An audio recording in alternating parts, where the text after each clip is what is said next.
मेरा नाम मीनाक्षी है। मेरे घर में 5 भाई थे और मैं इकलौती बहन। भाइयों की लाडली, माँ बाप की आंखों का तारा। मेरे लिए हर दिल धड़कता था। मेरे चेहरे पर जरा सी उदासी आती तो पांचों भाइयों की दुनिया जैसे थम जाती। मैं अगर बुखार में कह देती कि खाना नहीं खाना है तो एक भाई खिचड़ी बनाने लगता, तो दूसरा नारियल पानी लेकर आता, तीसरा बुखार चेक करता, बाकी कुछ और करने लग जाते। बचपन से ही मुझे एहसास था कि मैं किसी आम लड़की की जैसी नहीं हूँ। मैं खुशकिस्मत हूँ। लेकिन साथ ही मेरे दिल में एक डर भी बैठा था। सुना था लाडलों के चेहरे पर वक्त थप्पड़ जोर से मारता है। हमारी गली में जब कभी कोई बच्ची रोती दिखती या किसी लड़की की ससुराल से वापसी होती तो माँ प्रार्थना करती और मेरे भाई एक ही बात कहते, हमारी बहन को कोई कुछ कहे, उस दिन हम सब मर जाएंगे या मार डालेंगे। और मैं हंसकर कहती, पहले कोई आए तो सही। मेरे छोटे भाई मोनू को तो मेरी शादी का नाम भी बुरा लगता था। वो अक्सर कहता, हम तुम्हारी शादी नहीं होने देंगे, तुम हमारे साथ ही रहोगी। और मैं उसके सर पर टपली मारकर कहती, पागल हो तुम। जब मैंने अपना पोस्ट ग्रेजुएशन पूरा किया तो पूरे घर में जैसे दिवाली सी हो गई थी।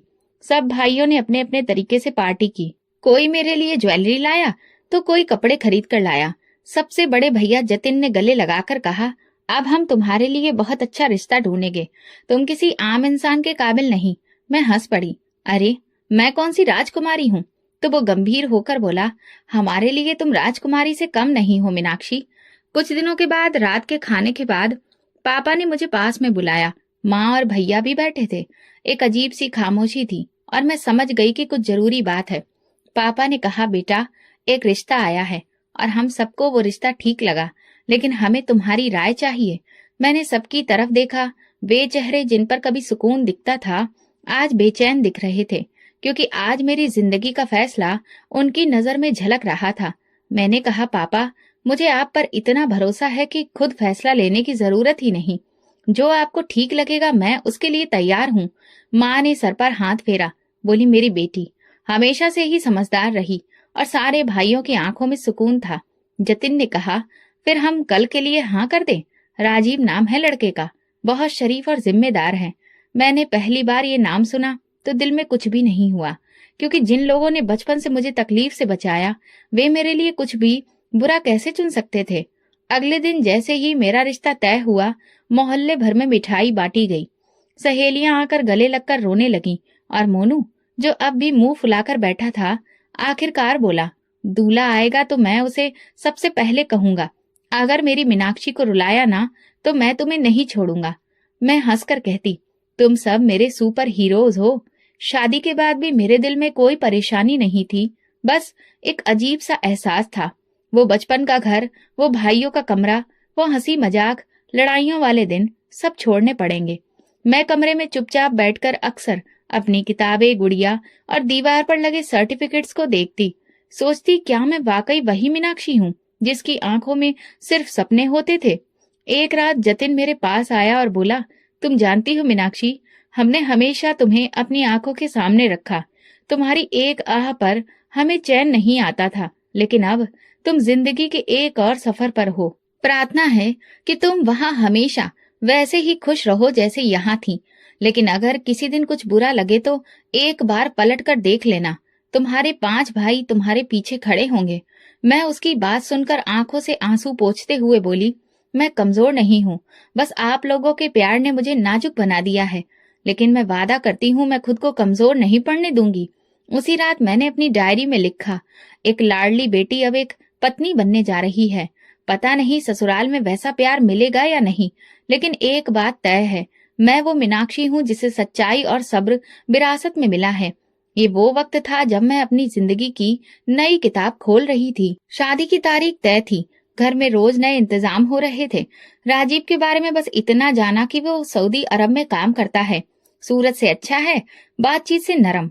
मैंने उसे 2 बार फोन पर बात की, बस सिर्फ फॉर्मेलिटी सी। वो बहुत ज्यादा बातूनी नहीं था। इतना बोला, उम्मीद है आपको मेरा घर अच्छा लगेगा। मेरी माँ और बहनें आपसे बहुत जल्द घुल मिल जाएंगी। मैंने कहा, जी मैं भी कोशिश करूंगी। शादी वाले दिन मेरे दिल में अजीब सी उलझन थी। मायके का हर कोना मैंने आंखों में बसाया था। खुद को बार बार समझाया कि हर लड़की को ये सफर तय करना होता है। शादी हुई और विदाई के बाद जैसे ही मैं राजीव के घर पहुंची, मेरा दिल तेजी से धड़कने लगा। गाड़ी रुकी, दरवाजा खुला, लेकिन ना कोई हंसी, ना कोई आवाज और ना ही कोई बड़ा स्वागत। मुझे बस हाथ पकड़कर एक कमरे तक ले जाया गया और कहा गया, बैठो, ये तुम्हारा कमरा है। मेरे साथ कोई औरत अंदर नहीं आई, न चाय न पानी, न कोई हाल चाल पूछना। दिल पर एक अजीब सा बोझ, लेकिन मैंने खुद को समझाया, शायद इनका अंदाज ऐसा ही हो, शायद इसी तरह से रस्म होती हो। कुछ देर बाद दरवाजा खुला। एक लड़की ने सिर झुकाकर कहा, मैं ये किधर रख दूं? फिर वो पलट कर चली गई। ना नजर मिलाई, ना कोई बात। दिन ढल रहा था और मैं सुबह से भूखी प्यासी थी। किसी ने खाने तक को नहीं पूछा। एक बार मैं कमरे से बाहर आंगन में गई। सास बैठी थी और उनके साथ दो औरतें, सब बातों में व्यस्त थी। मैं वापस आ गई, दरवाजा बंद कर लिया। थोड़ी देर बाद हिम्मत करके राजीव को फोन किया, आप कब आएंगे? वो बोला, बस थोड़ी देर में। कोई दिक्कत है? मैंने कहा, सुबह से कुछ खाया नहीं है। वो बोला, मैं आता हूँ, कुछ ले आऊंगा। जब राजीव आया तो रात हो चुकी थी। उसने पूछा, तुमने कुछ खाया? मैंने कहा, किसी ने पूछा ही नहीं। बाहर जाकर किसी से बात की, फिर बोला, तुम खाओ, मैं खाना लगवा रहा हूँ। खाना आया तो रोटी बहुत सख्त थी, सब्जी भी ठंडी, लेकिन भूख के आगे कोई शिकायत नहीं। फिर एक एक करके मेरी नंदे कमरे में आई। बस फॉर्मेलिटी सी बात। उनमें से एक बोली, अपने कपड़े और सामान समेट लेना, जगह कम है, हमारे बैग भी यहीं रखे हैं। मैंने धीरे से कहा, ठीक है। अगली सुबह मैं जल्दी जाग गई।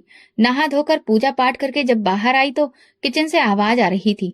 सास बोल रही थी, देखते हैं कि बहू आकर क्या करती है, या फिर बस मालकिन बनकर आई है। मैंने इस बात को सुना, लेकिन अनजान बन गई।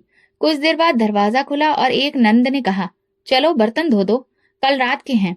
मेरा दिल किया कि मैं कहूँ, मैं कल ही तो आई हूँ, लेकिन जुबान बंद रही। मैंने खामोशी से बर्तन धोए, आंगन में झाड़ू लगाई। किसी ने नहीं पूछा, तुम्हें ये सब आता है? बस जैसे सब पहले से तय था। सबने मान लिया कि अब ये काम करेगी।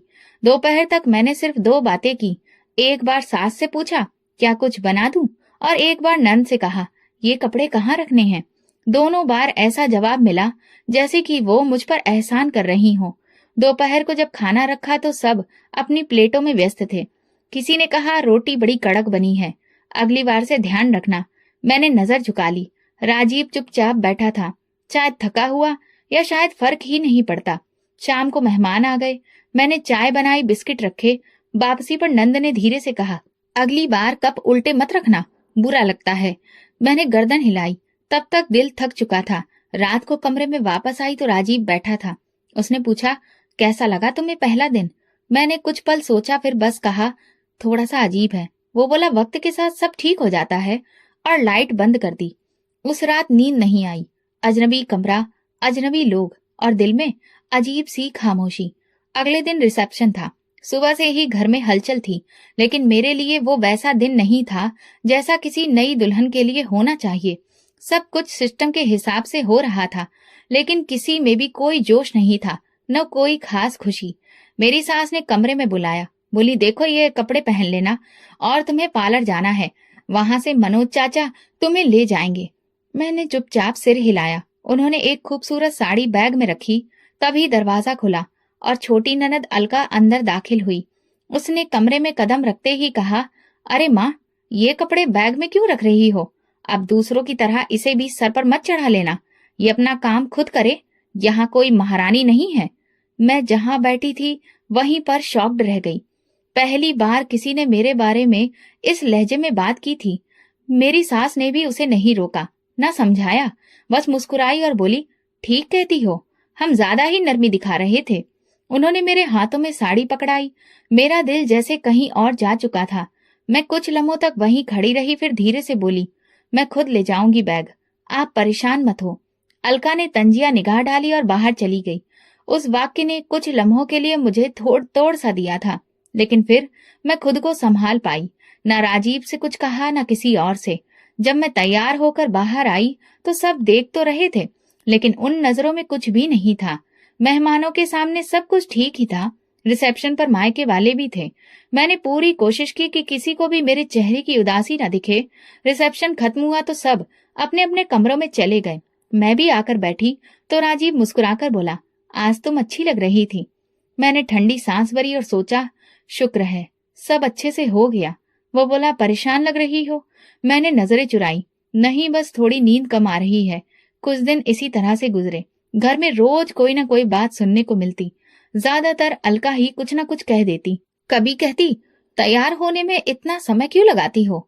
कभी कहती, खाने में नमक कम है। कभी कहती, मेरी माँ को क्यों थका रही हो। मैं चुप रहती, कुछ नहीं बोलती। राजीव की वापसी की तारीख करीब आ रही थी। वो सऊदी अरब वापस जाने वाला था। उन 2 महीनों में हमारे बीच कुछ खास अपनापन पैदा नहीं हो सका। वो ठीक से वक्त ही नहीं देता था। ज्यादातर मोबाइल पर या टीवी में व्यस्त रहता। जब मैं कुछ पूछती तो कहता, काम के बारे में सोच रहा हूँ।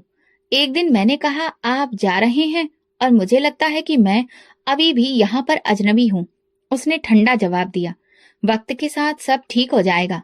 सबके साथ ऐसा होता है। मैं चुप हो गई। मैं समझ गई थी कि मेरी बातों का वजन अभी राजीव के लिए ज्यादा नहीं। उसे लगता था कि मैं नाजुक हूँ। ये वक्त से पहले शिकायत करने लगी हूँ। मैंने एक बार भैया को फोन किया, लेकिन बस हाल चाल पूछा, कुछ नहीं बताया। वो बोला, मीनाक्षी, अगर तुम्हारा वहां दिल नहीं लगे तो थोड़े दिन के लिए यहाँ आ जाओ। सबको तुम्हारी कमी महसूस होती है। मैंने बहाना कर दिया, यहाँ बहुत काम होता है। सास ने मना किया है। मेरी सास का रवैया राजीव के सामने अच्छा होता। वो नरमी से बात करती, लेकिन जैसे ही वो बाहर जाता मुझे कामों की लिस्ट पकड़ा दी जाती। अलका हर वक्त किचन में कोई न कोई कमी निकालने के लिए आ जाती। एक दिन चाय बना रही थी तो बोली, वैसे अब तुम्हें भी अंदाजा हो रहा होगा कि सिर्फ लाड़ प्यार से घर नहीं चलते हैं, काम करना भी आना चाहिए। मैंने चाय दी और अंदर चली गई।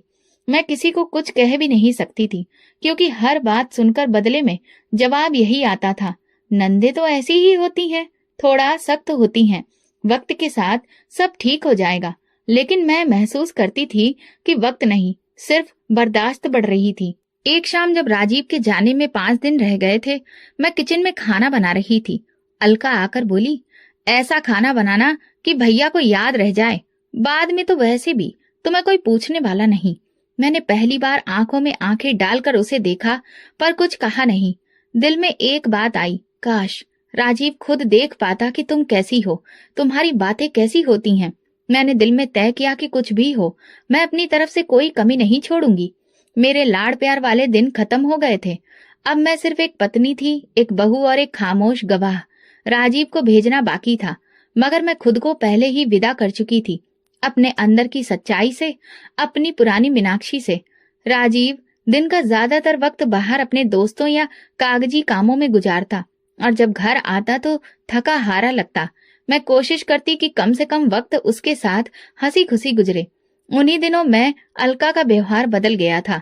पहले जो बात बात पर चुभने वाले ताने फेंकती थी, अब रोज आकर बैठती और कहती, भाभी, भैया के साथ वक्त गुजारो, काम तो हम संभाल लेंगे। एक शाम जब राजीव घर आया तो अलका चाय लेकर आई और बोली, भाभी तो आपके साथ वक्त गुजारना चाहती हैं। मैंने कहा, काम बाद में हो जाएंगे। राजीव ने मेरी तरफ मुस्कुराकर देखा। देखा, सब तुमसे प्यार करते हैं। मैंने मुस्कुराकर सिर हिला दिया, लेकिन दिल में सवाल जरूर जागे, ये वही अलका है जिसने मुझे 2 दिन पहले कहा था कि तुम्हें कुछ भी नहीं आता। सास भी उन दिनों नरम लहजे में बात करती थी। एक दिन दोपहर के खाने पर बोली, मीनाक्षी, बहुत अच्छा खाना बनाती हो। मैं हैरान हुई, लेकिन खामोश रही। जब सब लोग जा चुके थे तो अलका किचन में आई और बोली, बस भैया के सामने तारीफें समेट लो, बाद में पता चलेगा। मैंने जैसे सुना ही ना हो। चूल्हा बंद किया और बर्तन धोने शुरू किए। शाम को फिर अलका बच्चों के साथ आ गई। कहने लगी, तुमने तो भैया को खुश कर दिया, पहले इतना खुश कभी नहीं देखा। फिर हंसते हुए बोली, वैसे भाभी, देखना, भैया के जाते ही सब भाभी पना खत्म हो जाएगा। राजीव ने सुन लिया, मुस्कुराकर कहा, अलका, मजाक भी सोच समझ कर किया करो। उसी रात राजीव ने कहा, मुझे लगता है तुम यहाँ एडजस्ट हो गई हो, सब तुमसे खुश हैं। मैंने कुछ नहीं कहा। दिल में बस ये सवाल था कि खुशी कहाँ है, ये सब सिर्फ तुम्हारे सामने क्यों होता है। 2 दिन बाद राजीव जाने वाला था। आखिरी दिन मैंने नाश्ता खास तौर पर तैयार किया। उसने तारीफ की। अलका ने भी कहा, वाह, लगता है भाभी ने खास परवरिश ली है। मैंने सिर्फ इतना कहा, सिर्फ सीखने की कोशिश की है। राजीव चला गया।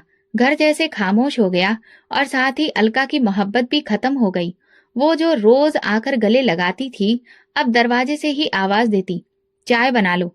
और अगर जरा सी देर हो जाती तो बोलती, कुछ काम तो खुद भी सीखो, हर बार दूसरों को बुलाना अच्छा नहीं लगता। सास ने भी अपना असली रंग दिखाना शुरू कर दिया। सुबह होते ही कहती, बर्तन धो दिए? आज आंगन भी धोना है। दोपहर के लिए दाल के साथ चटनी भी बना लेना। मैं सिर हिलाकर सब कुछ करती, क्योंकि मैं यही सीख कर आई थी कि घर के कामों में हाथ बटाना फर्ज होता है। एक दिन जब मैं झाड़ू लगा रही थी तो अलका बोली, ये कौन सा तरीका है सफाई का? तुम्हारे मायके में ऐसे करते थे? मैंने थोड़ा सा नरमी से कहा, आप बता दीजिए, मैं वही तरीका अपना लेती हूँ। तो वो बोली, बहुत चालाक हो, मासूम शक्ल बनाकर सबके दिल जीतना चाहती हो। उसी दिन मैंने सास से पूछा, क्या मैं 2 दिन के लिए अपने मायके जा सकती हूँ?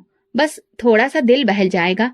उन्होंने ठंडे लहजे में कहा, अभी अभी आई हो, यहाँ तुम्हें क्या दुख है? घर संभालने से पहले ही छुट्टी? मैं चुपचाप वापस कमरे में आ गई। भाई को फोन करने का दिल चाहा, लेकिन फिर सोचा, किस बात पर बुलाऊं? सिर्फ इतना कि मैं थक गई हूँ। उसके बाद तो सब रोज एक जैसा हो गया। सुबह उठकर पूजा पाठ, किचन साफ करना, चाय बनाना, दोपहर तक नाश्ते के बाद खाने का इंतजाम। अगर एक भी चीज में देर हो जाती तो अलका कहती, ये तो हमारे सर पर चढ़ जाना चाहती है, नई नई आई है, अपने आप को कुछ ज्यादा ही होशियार समझती है। कभी कभी वो बच्चों से कहती, अपनी मामी से कहो थोड़ा हंस भी लिया करें। ऐसा लगता है जैसे कोई दुख भरा सीरियल चल रहा हो। मैं हंसती नहीं थी, क्योंकि मेरे पास खुश होने की कोई वजह नहीं बची थी। रात को जब सब सो जाते, मैं कमरे में आकर बैठती। राजीव का मैसेज आता, कैसी हो, सब ठीक है? और मैं लिख देती, सब ठीक है, आपकी कमी है। राजीव के जाने के बाद ससुराल का माहौल और बदल गया था। वो चेहरे जो कभी थोड़ी सी मुस्कान दिखा देते थे, अब बहुत सख्त हो गए थे। अलका का जैसे रूटीन बन गया था। सुबह नाश्ता, दोपहर खाना और शाम की चाय की जिम्मेदारी निभाती, और उसके बाद उसकी तानाकसी सुननी ही रहती, जैसे कि ये सब उसका अधिकार हो। एक दिन सुबह माँ का फोन आया। वो बोली, मीनाक्षी, तुम्हारी आवाज सुनने को तरस जाते हैं, कुछ दिन के लिए आ जाओ। मैं कुछ बोलने ही वाली थी कि वो सास कमरे में आ गई। मैंने तुरंत बात को बदल दिया, हाँ भैया सब ठीक है, बस मैं थोड़ा व्यस्त हूँ। उन्होंने सुन लिया था। जब मैंने फोन बंद किया तो उन्होंने कहा, अगर इतना ही दिल लगता है मायके का तो फिर शादी क्यों की थी? मैं चुप रही। उसके बाद भैया रोज कॉल करते और मैं रोज उन्हें कोई नया बहाना बना देती। सास की तबीयत ठीक नहीं, घर में काम बहुत है, पड़ोस में शादी है, लेकिन अंदर से मैं खुद टूट रही थी। एक शाम अलका अपनी शादीशुदा बहन के साथ आई। दोनों बैठकर चाय पी रही थी और मैं चुपचाप चूल्हे के पास खड़ी थी। अलका ने अपनी बहन से कहा, भैया ने भी पता नहीं कैसी भाभी लाकर बिठा दी है, ना तो बात करने की तमीज है और ना ही खाना पकाने की अकल। उसकी बहन ने हंसते हुए कहा, अरे आजकल तो ऐसी लड़कियां बस अपनी खोल में ही रहती हैं, सिर्फ शक्ल दिखाती हैं और बाकी काम तो सब भूल जाती हैं। मेरा दिल चाहा कि पलटकर जवाब दूं, पर खामोशी मेरी ढाल बन चुकी थी। रात को बर्तन धोते हुए उंगली पर कट लग गया। मैंने पानी बंद किया, लेकिन अलका आ गई और बोली, अब इस बात पर भी ड्रामा होगा? अब तुम्हें ये भी नहीं आता? किचन से निकलकर मैंने हाथ पर कपड़ा बांधा और कमरे में आ गई। अगली सुबह नाश्ते के बाद सास बोली, आज कपड़ों की धुलाई भी तुम ही करोगी, नौकरानी नहीं आएगी। मैंने बाल्टी तैयार की, साबुन डाला और काम में लग गई। अलका आई, छत पर खड़ी होकर नीचे देखती रही, फिर बोली, इतना वक्त लगाया है? शादी के बाद क्या पहली बार हाथ पानी में डाले हैं? शाम को भाई का फोन फिर आया। इस बार जतिन था। बोला, मीनाक्षी, अब की बार मैं आ रहा हूँ, तुम्हारी सास से बात करनी है, तुम्हें ले जाना है, 2 दिन के लिए ही सही। मेरा दिल धड़कने लगा। मैंने उसे रुकने के लिए कहा, अभी मत आओ, माँ जी शायद मना कर दें, बाद में देखते हैं। फोन बंद किया ही था कि सास कमरे में आ गई। कहने लगी, तुम्हारे भाई बहुत बेचैन रहते हैं, कोई जरूरत नहीं है बार बार आने की, उनसे कहो अब तुम्हारा नया घर यही है। एक दिन जब मैं कमरे में झाड़ू लगा रही थी, अलका दरवाजे के पास खड़े होकर बोली, मेरे भाई को बहुत ही भली बीवी चाहिए थी, तुमने तो खुद को न जाने कैसा पत्थर जैसा बना लिया है। कभी कभी ये सब भी बहुत खतरनाक साबित होता है। मैंने सिर्फ इतना कहा, खामोशी की अपनी ताकत होती है। वो हंसने लगी, ताकत? तुम्हें लगता है कि तुम यहाँ कुछ बदल लोगी? ये सब कुछ जैसा है वैसा ही रहेगा। मैं चुप रही। शायद ये मेरे सब्र का इम्तिहान था। एक दिन दोपहर का वक्त था। मैं आंगन में कपड़े धो रही थी। अलका बच्चों के साथ मोबाइल पर वीडियो देख रही थी। अचानक उसने ऊंची आवाज में कहा, अपनी मामी से कहो कि आपके हाथों की रोटियां पतली जरूर होती हैं, लेकिन उनमें स्वाद कहीं नहीं होता। कल वाली दादी के हाथ की रोटी कितनी मजेदार थी ना। ये कहकर वो खुद ही हंसने लगी, जिस पर बच्चों ने भी साथ में हंसना शुरू कर दिया। मैंने पानी का नल बंद किया, कपड़ों की टोकरी उठाई और चुपचाप अंदर आ गई। अगले दिन जब सब घर से बाहर गए, मैंने राजीव को कॉल किया। दिल धड़क रहा था, लेकिन अब चुप रहने की गुंजाइश नहीं बची थी। उसने फोन उठाया, मैंने हाल चाल पूछा। फिर उसने कहा, तुम कैसी हो? मैंने गहरी सांस ली। राजीव, आपसे कुछ बात करनी है। हाँ बोलो। सब ठीक है? नहीं, बस कुछ चीजें आपको बताना चाहती हूँ। अलका का व्यवहार बहुत बदल गया है। वो रोज बातों पर तानाकसी करती रहती है, कभी खाने पर, कभी काम पर। सामने कुछ और पीछे कुछ और।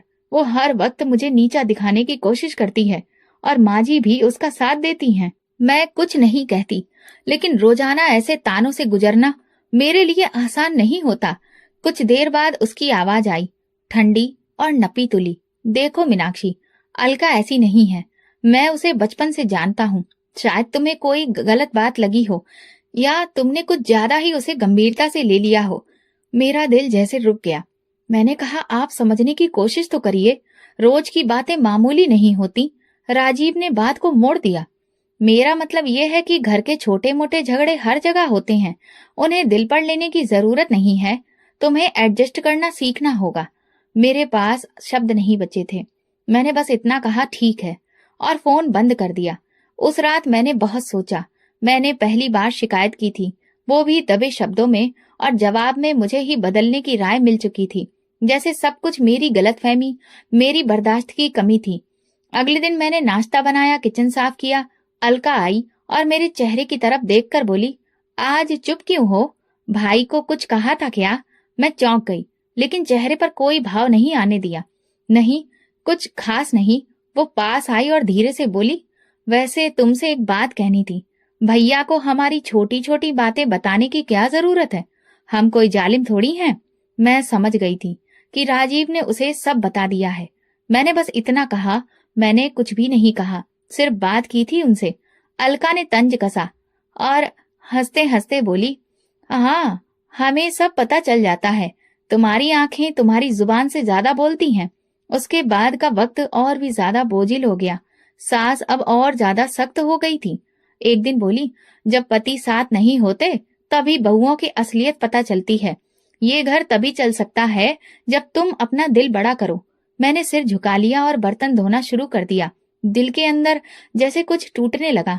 एक आवाज बार बार कह रही थी, तुमने कुछ गलत नहीं किया, तुमने सच्चाई बोली है।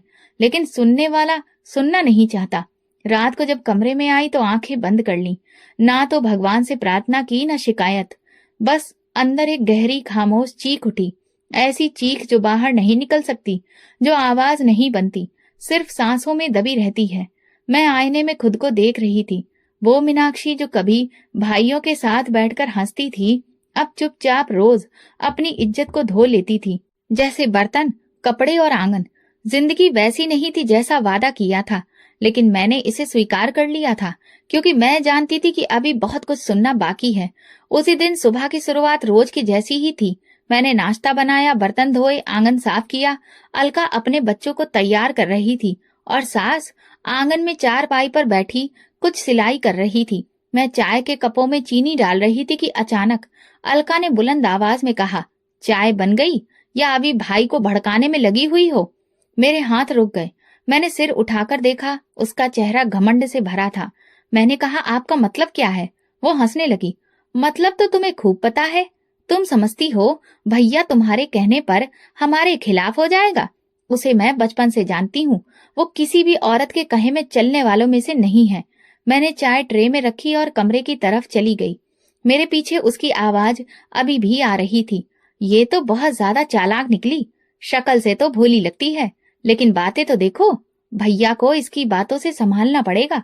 कमरे में आकर मैंने दरवाजा बंद किया। मन में सिर्फ एक सवाल घूम रहा था, क्या राजीव ने उसे सब कुछ बता दिया?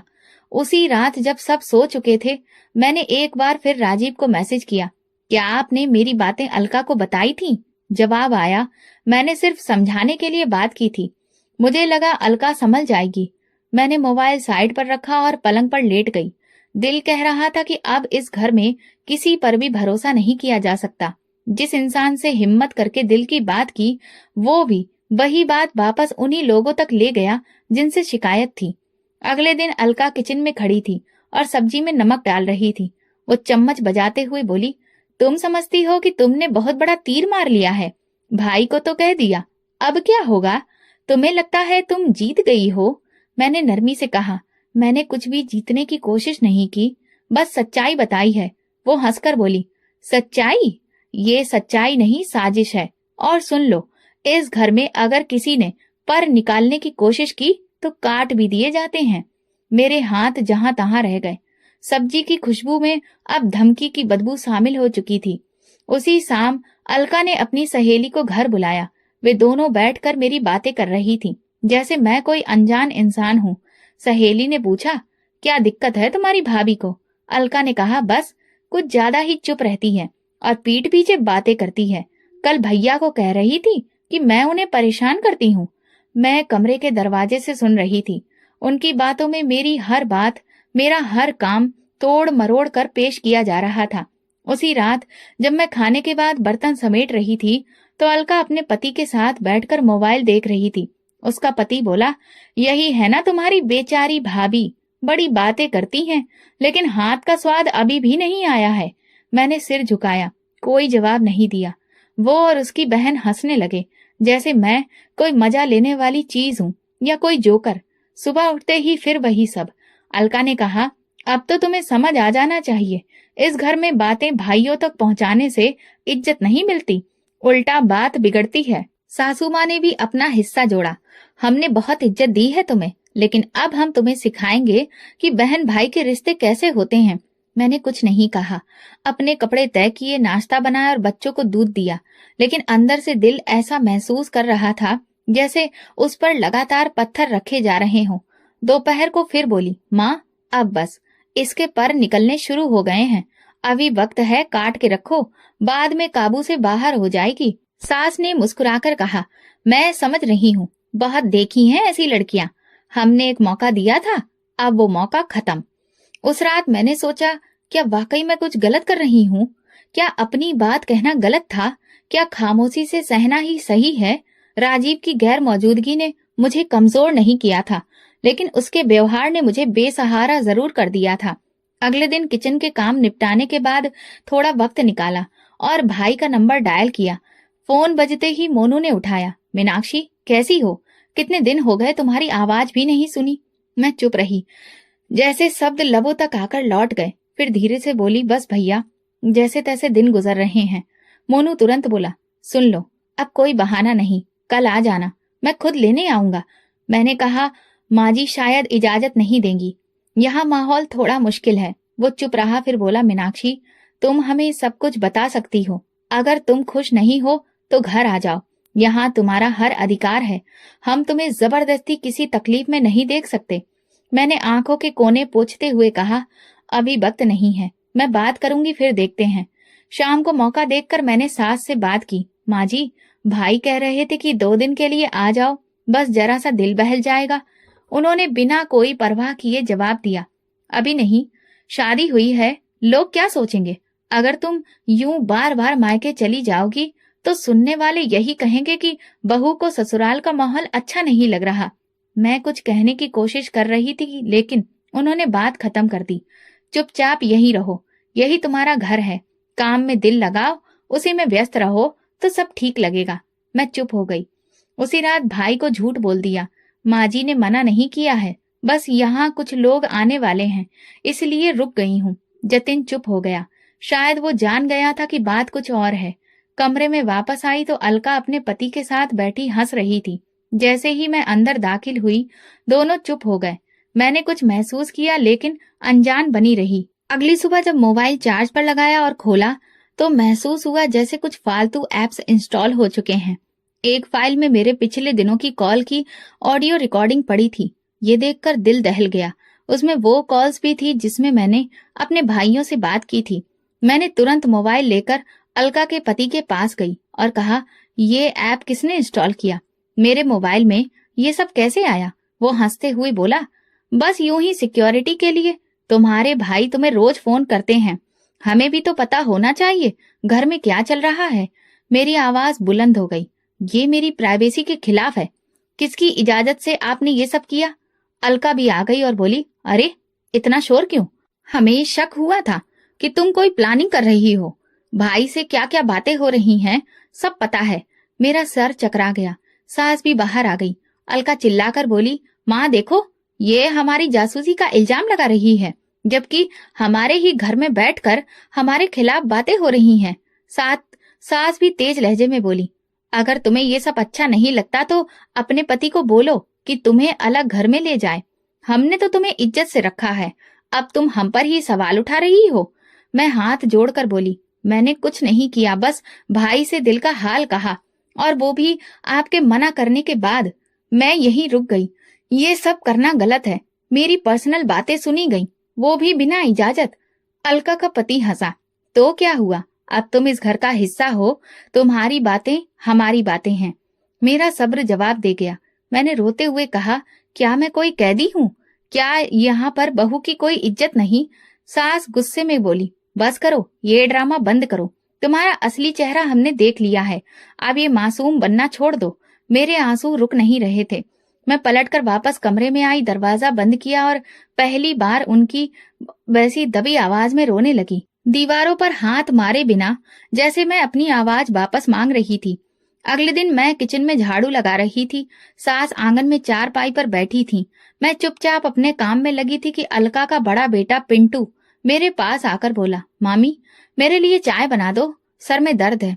मेरे हाथ में पोछा था, कपड़े गीले थे। मैंने पलटकर कहा, बेटा माँ या मौसी से कह दो, मैं अभी सफाई कर रही हूँ। वो तुरंत पलटा और सीधा अपनी माँ के पास जाकर कुछ कहा। अगले ही लम्हे अलका किचन में आई और उसका चेहरा गुस्से से लाल था। आते ही बोली, तुझे हर छोटे काम को करने में तकलीफ होती है, मेरे बच्चे को इनकार करती है। मैं सफाई देने की कोशिश करने लगी। मैं इनकार नहीं कर रही थी, मैं तो किचन में सफाई कर रही थी। वो तुरंत मेरे पास आई और मेरे बालों को जोर से पकड़कर खींचने लगी। मैं घबरा गई। उसकी पकड़ सख्त होती जा रही थी। मैं सिसकते हुए बोली, मुझे छोड़ दो। तो कहने लगी, अब तो जुबान भी चल रही है, तुम्हें लगता है कि तुम्हें कोई रोकने वाला नहीं। मैं चीख कर बोली, छोड़ो मुझे, लेकिन वो बाज नहीं आई।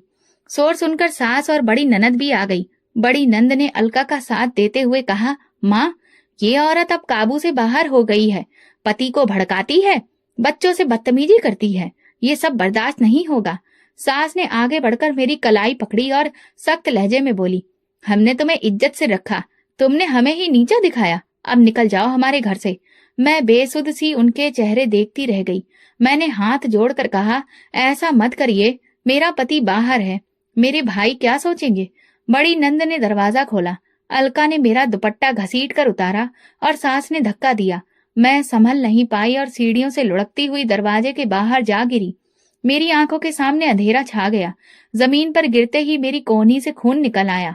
आंखें बंद होने को थी कि किसी ने मुझे सहारा दिया। एक जानी पहचानी आवाज आई, मीनाक्षी। मैंने हल्की आंखों से ऊपर देखा। सामने राजीव खड़ा था। उसके चेहरे पर हैरत, गुस्सा और उलझन एक साथ थे। मैं अचानक उसके सीने से लगकर रोने लगी। राजीव, मुझे निकाल दिया, मुझे धक्का दिया। राजीव ने मुझे पकड़कर रखा, फिर गुस्से से अंदर दाखिल हुआ। आंगन में कदम रखते ही उसने बुलंद आवाज में कहा, ये क्या हो रहा है? सब लोग चौंक गए। अलका की जुबान बंद हो गई। सास ने सफाई देने की कोशिश की। बेटा, तुम गलत वक्त पर आए हो। ये औरत, ये तुम्हारी बीवी हमारे खिलाफ बातें करती है, बच्चों से बदतमीजी करती है, घर का माहौल खराब कर रही थी। राजीव की आंखें लाल हो गईं। आप लोगों ने धक्का देकर मेरी बीवी को निकाला, आप सबको शर्म आनी चाहिए। अलका हकलाते हुए बोली, भैया वो तुम्हें हमारे खिलाफ कर रही थी, हम तो बस। राजीव ने बात काट दी, चुप रहो अलका, तुमने मेरी गैर मौजूदगी में क्या किया मैं सब देख चुका हूँ। मेरी फ्लाइट कल की थी, लेकिन मैं 2 दिन पहले ही आ गया था। आज ऑफिस से सीधा आया तो बाहर मीनाक्षी को गिरा हुआ देखा। यही है तुम लोगों की इज्जत अपनी बहू के लिए? सास ने नरम लहजे में कहा, बेटा तुम्हें गलतफहमी हो गई है। राजीव ने तीखे लहजे में कहा, गलतफहमी मुझे नहीं, आप सबको हुई है। आप सब समझते रहे कि मैं कुछ नहीं जानता, लेकिन आज मैं सब समझ गया। उसने मेरी तरफ देखा, मेरी जख्मी कोहनी को पकड़ा और कहा, चलो मीनाक्षी। मैं चुपचाप उसके साथ चलने लगी। दरवाजे के पार जाते हुए पीछे मुड़कर देखा। जहां कभी मैं घर बसाने का सपना देखती थी, आज वहां सिर्फ बेइज्जती और तकलीफ ही बची हुई थी। राजीव ने मेरे लिए दरवाजा खोलकर मुझे बिठाया। गाड़ी स्टार्ट करते हुए वो बोला, अब मैं सब कुछ बदल दूंगा। जो गलतियां मैंने की हैं उनका मैं प्रायश्चित करूंगा, लेकिन तुम्हें अब किसी और के रहमो करम पर नहीं छोड़ूंगा। मेरे दिल से एक प्रार्थना निकली। शायद ये मेरी जिंदगी की सबसे सच्ची प्रार्थना थी। हे भगवान, अब अगर कुछ देना है तो बस सुकून देना। राजीव मुझे क्लिनिक लेकर गया और मेरी कोहनी पर मरहम पट्टी कराई। इसके बाद हम